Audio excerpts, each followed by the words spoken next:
মোহাম্মদ বিন সালেহ আল উসাইমিন রাহিমাহুল্লাহ তিনি বলছেন যে সালাত আদায় করে না সে কাফের। রাসূল সাল্লাল্লাহু আলাইহি ওয়াসাল্লাম তো এখানে বললেন নাকি, জাবের রাদিয়াল্লাহু তাআলা আনহু হতে পর্যন্ত। তারপর আপনাদের 30 নম্বর সূরা রুমের 31 নম্বর আয়াতে এগুলোর ভিত্তিতেই মোহাম্মদ বিন সালেহ আল উসাইমিন রাহিমাহুল্লাহ বলছেন যে সালাত আদায় করে না, স্ত্রী সালাত আদায় করে স্বামী পড়ে না, বিবাহ বিচ্ছেদ। যে যুবক সালাত আদায় করে না সে কোনো মুসলিম মেয়েকে বিবাহ করতে পারবে না। যে ব্যক্তি সালাত আদায় করে না তার বাপ মারা গেলে তার বাপের যে রেখে যাওয়া পৈতৃক সম্পত্তি রয়েছে সেগুলোর ভাগীদার হবে না। যে সালাত আদায় করে না তার কোনো দাফন কাফন হবে না। যে সালাত আদায় করে না তার কোনো জবাহ হাতের খাওয়া যাবে না। এটা মোহাম্মদ বিন সালেহ আল উসাইমিন রাহিমাহুল্লাহ বলছেন। কোনো বেনামাজি ছেলে কোনো মুসলিম মেয়েকে বিবাহ করতে পারবে না, কারণ সে কাফের।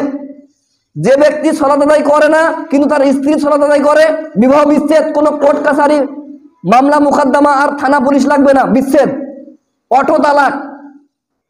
আমি বলছি, আমি বলি নাই, এগুলো ওনারা বলছে।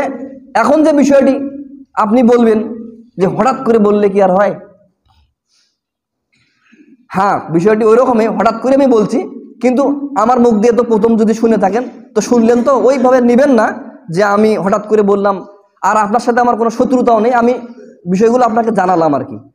তো বিষয় হচ্ছে এইগুলো বিষয় খেয়াল রাখবেন যে সালাতটা অনেক গুরুত্বপূর্ণ বিষয় যে আপনি শুনলেন।